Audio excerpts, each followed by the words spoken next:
Ladies and gentlemen, Lumberjack Nation, welcome back to another episode of the NAU Sports Show. I am your host. My name is Casey.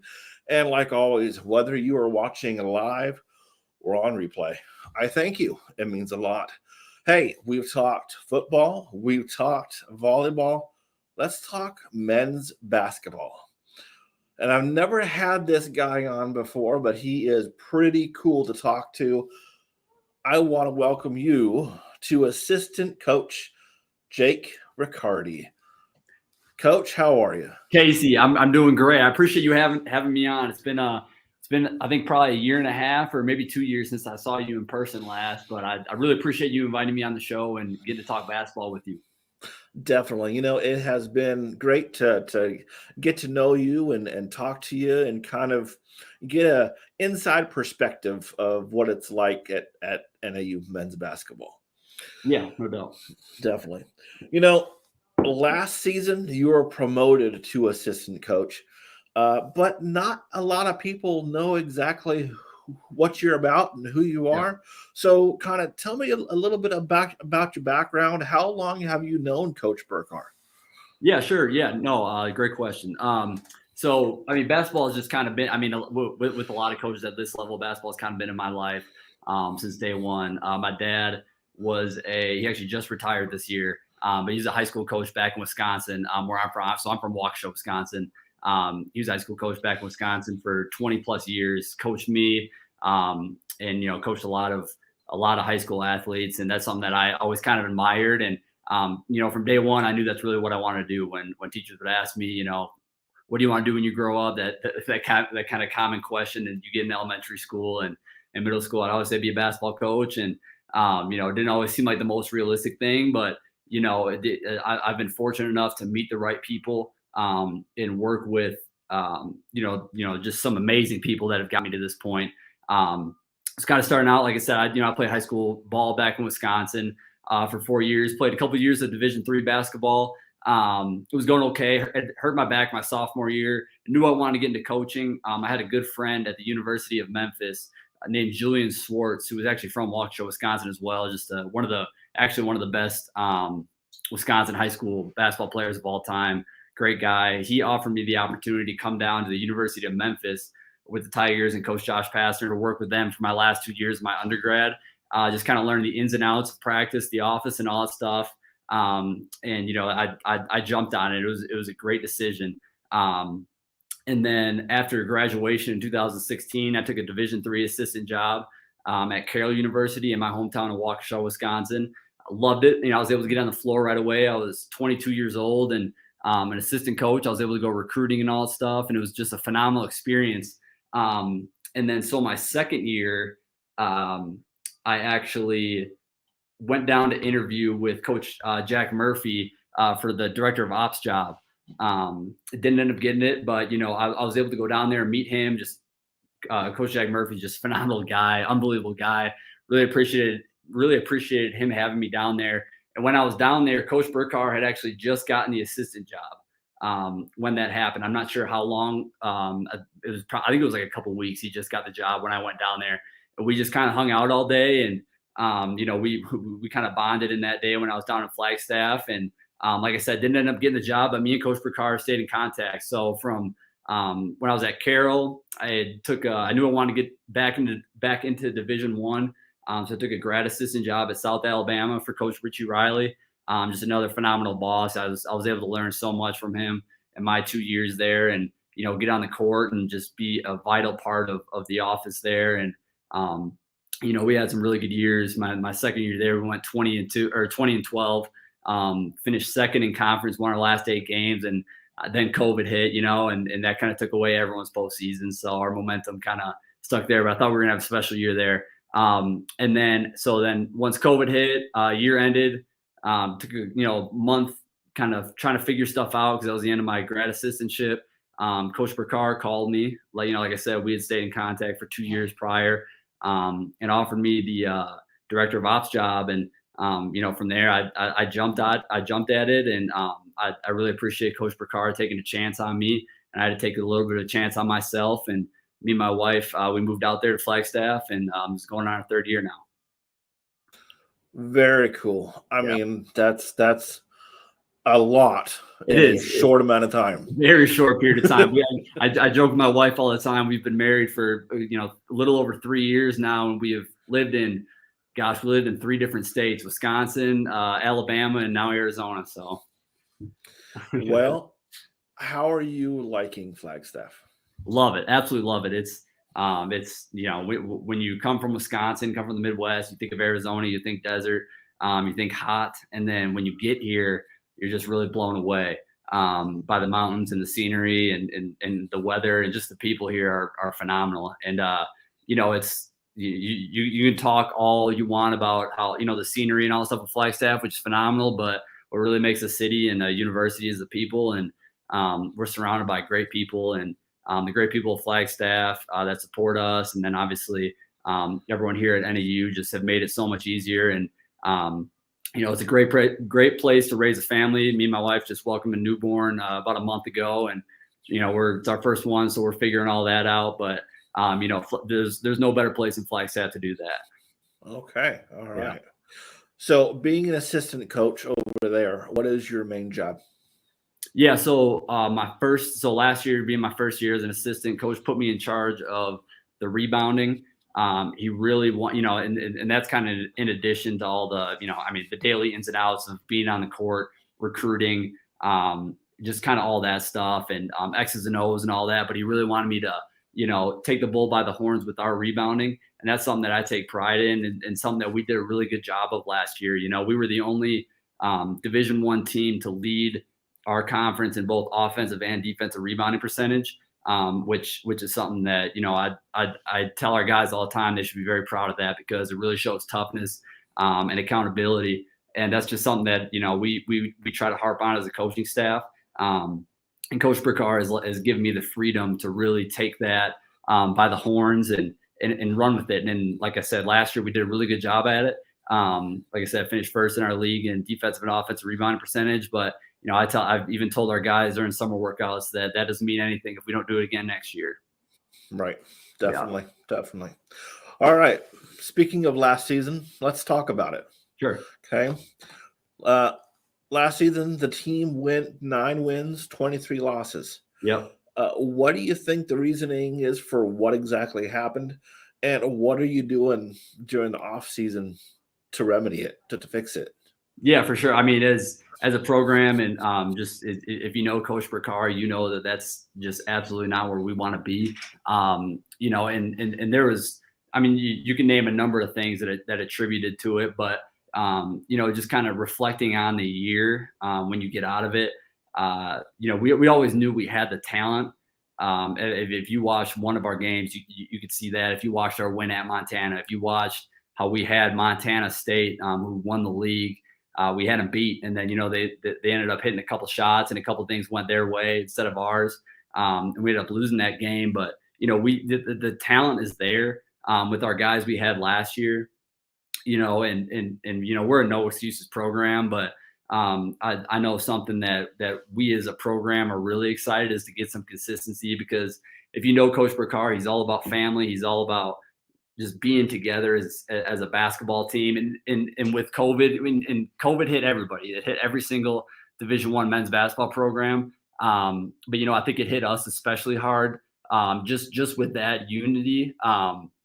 We have phenomenal guys on the court, off the court. But Coach is the kind of guy that we love to have team dinners together and all that stuff. And that was a little hard to do these last 2 years. We had a lot of new guys last year. Like I said, we're a no excuses program, but we're really excited to have more cohesion this year, and kind of be able to do those things so we can build our team unity. Because like I said, the talent was there, and we're bringing back, we're bringing back 5 starters. We're the only team in the league to do that going into this year, and we've added some great pieces. And to hit on your point of what we're working on during the summer. To fix all that is, we get 8 weeks during the summer, and we're using all our hours, and we're working our tails off in the weight room. Our strength coach, Coach G, is phenomenal. And just with our new facility, we're using every hour, every minute we can in there to build consistency and build those habits that we need to do. You can see it on my shirt. It's daily. I don't know if you can see that on there, but daily, that's kind of our motto. But we want to build this thing daily. We want to work daily. We want to put in the work every single day. How is how's all the players right now? Is there any early injuries, or is everyone doing okay? No, everyone's doing good. We have all our guys here, or we had all our guys here. So last week was our last week of workouts, so they all went home. But everyone was able to work out, and and that's another big part of it. We had some injuries last year, but everybody deals with injuries, right? Right.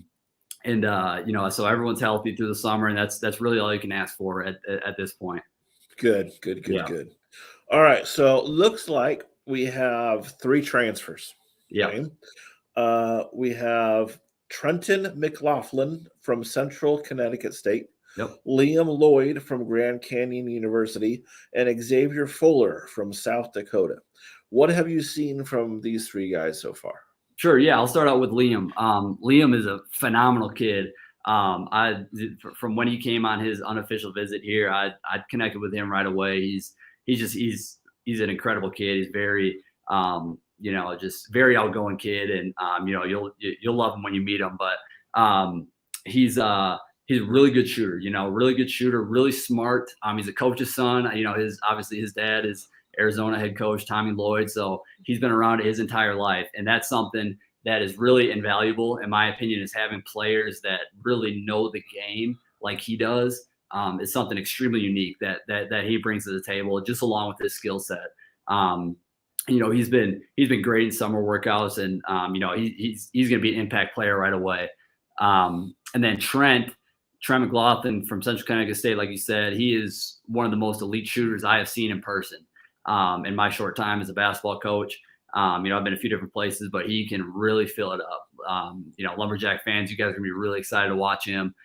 He's just a really, really elite shooter, and you can see his numbers at Central Connecticut State. Shot over 40% from 3, which is really hard to do. Not only in Division I basketball, but as a freshman doing that is very impressive. So that's something that we're really excited about that he brings, and he can really fill it up. And the last one, Xavier Fuller. He's someone that I think is going to be. I think he's going to be really special here, and you guys are going to love him. We faced him last year at South Dakota, and he really took it to us. It was a tough fought game. We were up most of the game, but ended up losing. And Xavier was, he was a bear to deal with, and so we're really excited to have him on our side. He's he's probably the best mid-range shooter that I have seen. Again, I've seen in person at the Division I level, and he really gets to his spots well. He's long, he's athletic, and he's going to defend really well, which is something last year I thought we lacked a little bit, was a two-way guard. But I think we have that with Xavier. All right. Sounds great. Sounds great to me. Now, as the team starts to gel with these transfers and the new incoming freshmen, what have you seen that you really like with everyone coming together, even with the current players that have been on the team? Right.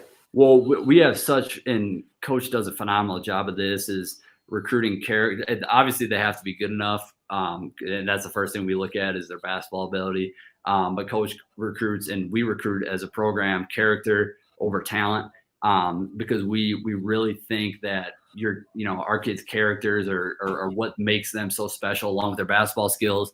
And just seeing our returners, Carson, Jalen, Nick Maines, Keith Heyman, Zeke Richards, Jaden Jackson, Diego, one of our walk-ons, to be able to gel with our new guys. We have 7 new guys, right? 3 transfers, 4 incoming freshmen, and to see what they have done already so far in summer is awesome. And that's because of their high character. They're hanging out in the dorms and all that stuff outside of basketball, because we only get them for so many hours for NCAA rules during the summer. So they're spending most of their time together. And I think that time together that they spend off the court is just as important as the time they spend together on the court, because it just helps everything gel so much smoother, especially when we get rolling here in fall. Right. Definitely. Okay, so the past few seasons, NAU has faced some really tough but good challenges. Yeah. In both not just out of conference, but also in conference. Yeah. Because let's face it, Big Sky is a tough place to play. For sure. Now, talking about out of conference, who would you love to see NAU face? Yeah, so when we're building our out of conference schedule, and you can see it our last few years with Coach Ricciardi, and last 2 years that I've been here, I've really seen it. Is Coach wants to schedule. We play a lot of big boys. Like in my time here, personally, we played Arizona, Gonzaga. We played some really high level Washington last year. We played some really high level Power 5 teams, not only to prepare us for the Big Sky Conference, which is our bread and butter, because that's the way we're going to make the NCAA tournament is through the Big Sky. So just putting our guys through a hard non-conference schedule to be able to and then to be able to move on to the Big Sky Conference is something that we look into building a schedule, but also looking ahead, because our goal as a program is to win the Big Sky regular season championship and then win the Big Sky tournament and go to the NCAA tournament. And being that Big Sky, you can go through the history. Like if you make the NCAA tournament as a Big Sky team, who are you going to play? You're going to play one of the big boys. You're going to play Kansas. You're going to play Kentucky. You're going to play the big boys. So that's who we want to play. So when we do get to the NCAA tournament, because that's our vision, that we had, it's not the first time we're seeing it. We've seen that before. And then we can go out and compete at that high level. We also, Coach puts a big emphasis on recruiting Arizona kids, and we do a great job of that as a staff. So playing in-state opponents is something that we like to do. Like I said, we played Arizona State in the past, Arizona in the past. So that's something that I know he likes to do when building that non-conference schedule. Got it. What team in the Big Sky, in your mind, is the toughest to play against? Toughest to play against. That's a good call. That's a good question. I don't want to cop out and say the team that won it last year, but if I'm being honest, Montana State is, they're a tough team to play. Not only at their place, when we went there last year, they got, 7,000, 8,000 strong, whatever they can pack in there. It's a really fun environment to play in. Jabril Bello, he's a bear to deal with, having the Big Sky Player of the Year. Not only being the Big Sky Player of the Year, but being a big guy as well is something that's really hard to play against, especially the way they play. Coach Danny Sprinkle does a phenomenal job with them, and he schemes very well to put their guys in spots that makes it very difficult to defend. They're losing Xavier Bishop. But Xavier Bishop last year was, he's really hard to guard, really small, shifty guard. Add that to, like I said, Jabril Bello, the other big they had that was a freshman last year that came off the bench, great Asabor. They're a bear to play. But all of our teams in the Big Sky, we obviously take it one game at a time. And playing on the road in the Big Sky is a very tough thing, just with the travel, and it's a very unique conference in that perspective. So playing on the road against any of these teams is extremely difficult. But if I had to pick one, I probably have to say the league leaders last year, Montana State. Got it. All right. So would you say that our team this year, getting ready for the season, is stronger and better than what we saw last year? Yeah, and I'll hit on that first word you said. It was stronger. They're definitely stronger. Definitely gonna be stronger. Coming into the year, definitely gonna be stronger.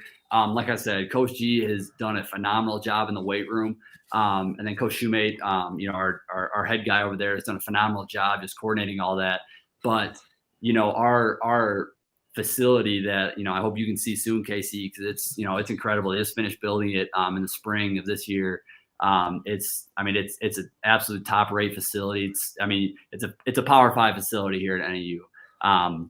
And our weight room is, it's a 13,000 square foot weight room, which is, very high. It's a high major weight room, and our guys have taken full advantage of that. Not only lifting in the allotted time that the NCAA gives us with our strength coaches, but they get in and they lift on their own too, because we recruit innate guys and guys that want to get better. And if you don't want to put in the extra work, whether it's in the weight room, on the court, in the classroom, outside of the hours they give us, then you're probably not going to fit in here.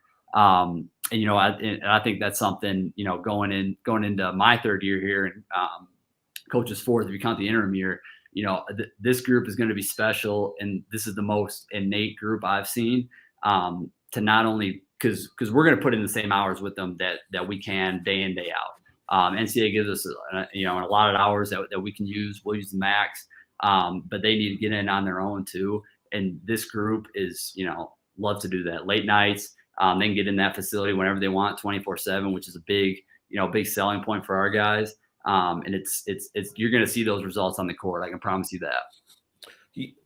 You said something that I had no idea. Yeah. You said that the NCAA gives you a max amount of hours. Yeah. Why does the NCAA have anything to do with how many hours a player can work out?